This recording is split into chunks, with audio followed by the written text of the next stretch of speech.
Hi, my name's Camille and welcome to my channel. Today I'm going to be sharing my unmedicated birth story for baby number 5. The wee babe is just sleeping right there, so we'll see how this goes. So, I have been wanting to make this video since the baby was like a week old, but now he's like 2.5 months old. It is what it is. I wanted to make this video because I really loved watching birth stories leading up to labor and delivery for all of my kids. And I don't know, I thought maybe somebody would find it interesting. And I would like to have some sort of documentation of the story because I'm already forgetting little details. So I want to make sure that I remember it all and I didn't write it down. So yeah, this was baby number 5. But each and every single one of the previous labor and deliveries were all so different. And the process leading up to them was also different. I mean, baby number 4, which you think they're supposed to get easier, quicker as you go, but baby number 4 had to be induced a week late. It was like, you know, there's just no way to be sure. So this time for baby number 5, I wasn't really sure what to expect, but it went so awesome. It was fast, faster than I expected it would be, but it was a really positive experience. So here's the story. I could really just see God's hand working in all of it and making it all work out for us because we obviously have 4 other kids. So I wasn't really sure how it was going to go, with where they were going to go and how they were going to get there. My mom lives here and my husband's mom lives on the other side of the country, but she was coming to visit. So it just so happened that she got here on a Friday night and then she wanted to have the kids over to spend the night right away the next day. So on Saturday, January 23rd, right? Yes. We dropped off all the kids at my mother-in-law's house and just visited there with her for a little while. The kids were excited to be at their Nana's house. It was good to see her and drop them off. My husband went to work. He works nights, but he was working like kind of a mid shift, like from 4 to midnight. So we dropped them off. He went to work and I went to my mom's house. She gave me a foot rub. We hung out, we talked. I talked with her and my aunt and my cousin. We just kind of laughed about previous births and just were talking about the baby and just reminiscing and stuff like that. It was really relaxing. And then I went and got a delicious sub from Jimmy John's, which is like my favorite. And I came home, I watched whatever I wanted on TV and I just relaxed and it was nice. And then I was feeling tired and I was like, well, I'd like to go to bed, but I know I'll be able to sleep in tomorrow because my mother-in-law has the kids. So I'll just stay up until my husband gets home. So I got up and I started cleaning, and I had been already nesting pretty intensely for quite a while. But I cleaned my daughter's room, I cleaned the playroom, and I did laundry. I sorted out some laundry, and then my husband came home. And so we were just hanging out, talking. He was showing me some video on YouTube and I had a contraction. So I had been having Braxton Hicks for quite a while and I was feeling pretty uncomfortable for the couple of weeks leading up to this, but I had a contraction and we both knew that it was a real contraction. You can kind of tell the difference. And so it was kind of, you know, strong. And I was like, okay, at this point it was 1 a.m. and I was like, let's go to bed. So we did. We quickly got in bed. And it was funny because my husband had agreed to take on a few hours, extra hours of work the next day. But we both just knew that we were gonna have a baby. So he called in because there's always somebody there. So he called in and like let them know that he wouldn't be coming in because we're gonna have a baby. So that was kind of funny. So we went to bed and then a couple of hours later, the contractions were waking me up. So I was breathing through them and then I started to kind of time them and they were about 6-ish minutes apart. So I was like, okay, this is happening. It's happening for sure. So I called my mom because, right now there's still COVID rules at the hospital, so only my husband would be able to be there. Normally I have my mom and my husband and sometimes my aunt, and they're like a dream team. They totally know exactly what to do to help me to feel more comfortable. I've had unmedicated labor and deliveries for all of my previous kids, so I was planning on doing that again this time. Always an open mind. You never know what you might need. But I was planning on doing that again this time, but it would just be my husband at the hospital. So I wanted my mom to be here at home to labor with me until we left. So I called her around 3 and she came, and by the time she got here, I was in the tub. Oh, I should also say I called the hospital, which is the first time I've ever called the hospital, but I've heard so much about people calling ahead to the hospital. I was like, I'm gonna try that. Anyway, I called them. I let them know how far along I was. It was like 3 days before my due date, which that's the earliest I've ever had a baby. It's always been within a day of the due date or a week late with my fourth.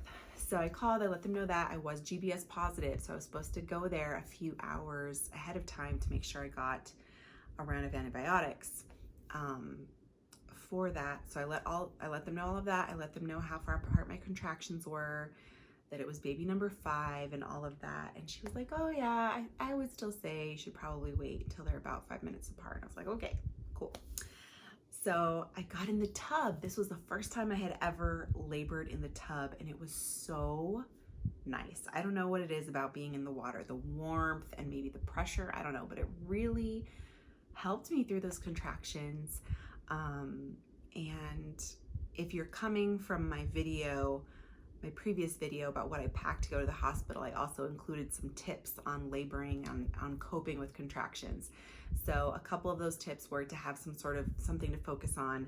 What I had was prayer cards. I had collected prayer requests from family and friends, and I had them on cards, and I would just look at those through my contractions and pray for them and lift them up. And it's a good distraction for those contractions, like the best one that I have found. So I did that, and I was doing my deep sounds whenever I would have a more intense contraction, because that was really helpful too. I was listening to music. I made a great labor and delivery playlist. I'll link it below. It just has some good, like, calming praise and worship music, some kind of instrumental songs, and some like more chill acoustic versions of some songs I like. A little bit from the Lord of the Rings soundtrack, because that's I don't know, I just like it. So yeah, I had a candle. My mom was there hanging out with me. We were letting my husband rest a little bit because we knew that he was going to be the only one at the hospital helping me. Funny, you'll see why. So yeah, it was a good time in the tub. Then I decided to get up and walk around a little bit. So I put away the laundry that I had sorted earlier, just walking around talking with my mom. And then I got tired. So I was like, I'm gonna try and rest between these contractions. And at this point, they were never really steady. Sometimes they were like 4 minutes apart, 7, 8 minutes apart even. So it was really like, but they were getting stronger, but it wasn't like a consistent time in between. So I laid down on the couch, and yeah, I got a little bit of sleep in between contractions, and they kind of spaced out when I laid down. They were like 8 or 9 minutes apart for a little while. And then at this point, my husband was up, and he was helping me a little bit with some counter pressure on my back. I always have back labor. And then I had one contraction on the couch where we all were like, okay, it's time to go. I was like, all right, yeah, it's definitely time to go. That was a really strong, long contraction. You know, it's time to go to make sure we have enough time to get the antibiotics. So then I got up and I started making my way out. I went to the bathroom and I had a contraction on the toilet, and then I stood up and I had another one, and I was like, ooh, But I was still like, nah, I definitely have a few hours before this baby's born. So we're like, bye, Mom. You know, I got in the car, bye. We'll let you know when the baby's born and all that. Bye. So peaceful, calm. So then on the way to the hospital, it's a bumpy ride to the hospital, but that doesn't do anything. But the contractions were intensifying. My husband was like praying the whole time to the hospital, or he was trying to pray on the way to the hospital, and I was like making him be quiet because I was like, oh my gosh, these are getting stronger. But I still wasn't really worried. I mean, it was fine. Then when we got to the hospital, normally there's this one main entrance into like the labor and delivery area, but because of COVID, they have this separate one that goes straight into the triage. But I had never been to that door before, so we got out and we weren't sure where the door was. Anyway, we walked a little bit more than we needed to. I had a contraction outside the door to labor and delivery, and that was when I knew this is going to happen soon. So I'm just really thankful it didn't happen in the car. But yeah, right outside the door, I had this contraction and I knew this is gonna happen soon. I had a ton of pressure and it was really strong, very powerful contraction. So we knocked on the door and the lady opened, and I could tell by her voice it was the one I had talked to earlier on the phone. And she was like, "Hi, how can I help you?" And I was like, "I'm in labor." And she was like, "Okay, well, we'll check you in here, and your husband can go park the car," because they're not allowed to come in. The husband isn't, or the support person isn't allowed to come in until they verify that you are in fact in labor and being admitted. She's like, "All right, well, we'll call you once I've checked her and we make sure that she's in labor." I was like, "I'll call you in a minute." I was like more intense at this point because I knew it was gonna happen soon. I got inside the door, so he left. I got inside the door, I had another contraction. She's asking me for information to fill out the paperwork. She gives me a cup to go pee in the cup. I went in the bathroom and I had a bunch of contractions in there by myself. I was a little bit freaking out because I could tell it was gonna happen soon. I finally got on the bed, and which, like, right before I got on the bed, I had another contraction, and I got on the bed. She checks me, and it's always so intense when they check you, and I had a contraction while she was checking me, which was so intense. But this whole time I'm making my noises, my labor noises, which are like, oh. So I can only imagine if there were any other ladies in triage. I don't know if there were, but it would be a funny thing to hear. Anyway, she checks me and she says, "You're a 6, but while I was checking you, you became a 7. So I told her, when I get to a 7, it goes fast, because that has always been my experience. And when I get to a 7, it's gonna happen quickly. So at that point, there was, I think that this nurse was a little bit more new.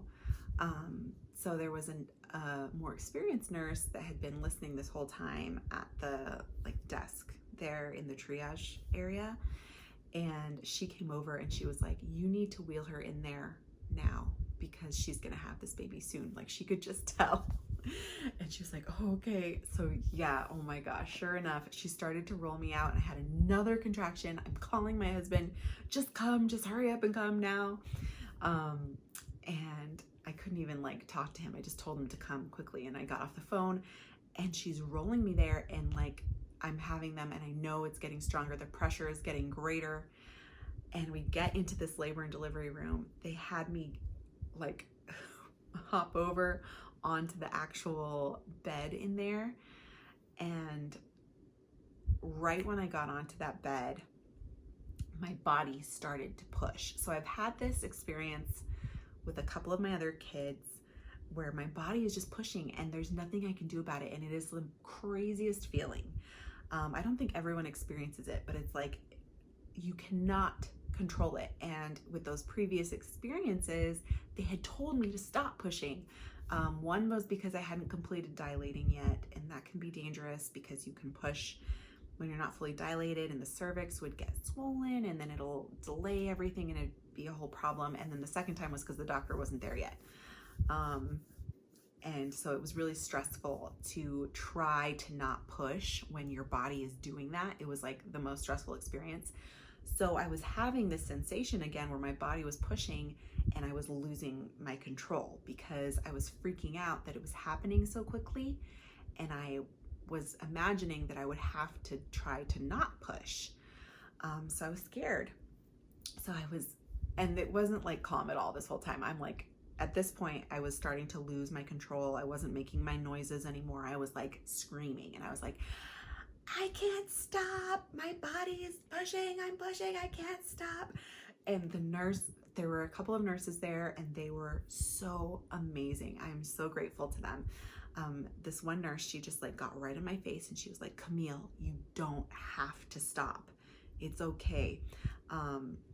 And I was like, okay, good. So when she told me that, I kind of gained a little bit more my composure. My water broke. I was like, my water broke. And they're like, yes. And she was like, okay, grab your legs. So I grabbed my one leg, and then she's like, okay, grab your other leg. And I was like, I can't, I'm not strong. But she's like, yes, you are. And so I grabbed my other leg, and she was like, okay, you can push if you need to. I didn't, my body just did it.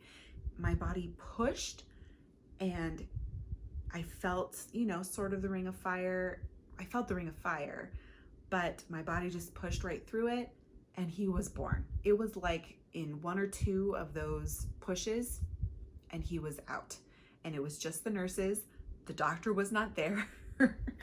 And so he came out, and I turned, because my husband wasn't there yet. He came out, I turned, and there was my husband, like breathing hard, holding the bags.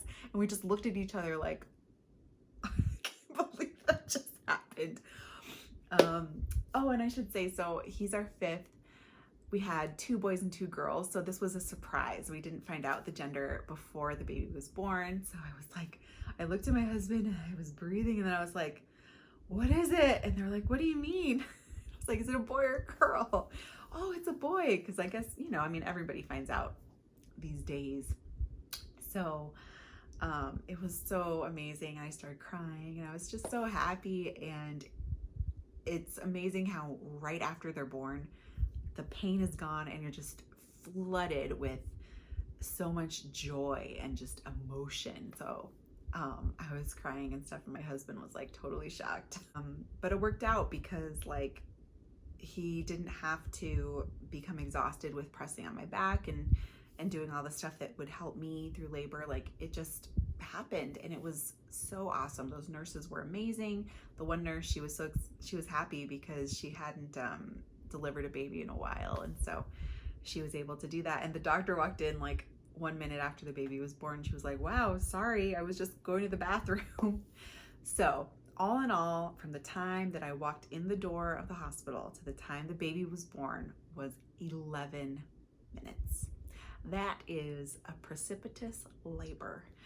And so, yeah, all the nurses were talking about it. They were all like, oh, there was such an excitement. And I was definitely screaming up until I pushed at the end, because I had finally kind of gotten my control back, and I wasn't screaming crazily up until then, but my throat was kind of sore from screaming. Yeah, so it was really a positive experience. I know it might kind of sound scary, but it was really a positive experience. Everybody that was there knew what to do. The baby was safe and healthy. I didn't have a long labor. From the time I called my mom to the time the baby was born was like, well, he was born at 6:20. It was like 3 hours. Yeah, because that first contraction happened at like 1:30, and then he was born at 6:20. So not a very long experience. It was really great though. I'm really thankful for how it all worked out. And I had been a little bit nervous leading up to it about the rules, like having the mask on during labor. I had been a little bit nervous about that and how it would work. And it came off during that whole process, and they were fine. Nobody was like barking at me to put it back on during those 11 minutes. So it was totally fine. So praise God. I'm just really thankful that we're all healthy and everything worked out great. So after that, we had to spend 2 days in the hospital because obviously I didn't have any IV, nothing. I didn't have the antibiotics that I was supposed to have for the GBS.